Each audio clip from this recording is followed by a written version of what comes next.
күндүзгү иш-чаралар активный поиск болот, интенсивный поиск болот бизде. Балдар абдан чырчайт. Ага карабастан балдарга дем беребиз, күч кубат беребиз, тамашалашабыз, суу ичебиз, тамак ичебиз.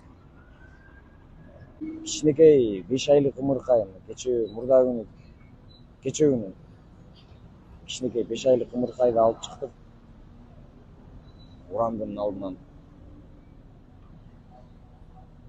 Чоң атасы кармап турду кызын тапканча.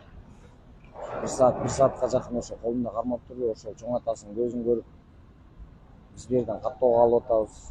Чоң атасынын көзүн көрүп, күлүп аткан кейпесин көрүп, жүрөгүңдө действительно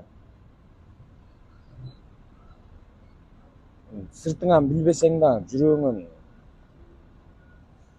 кичине болсо да мындай бир сезим болот экен да. Ушул адамдын азыркы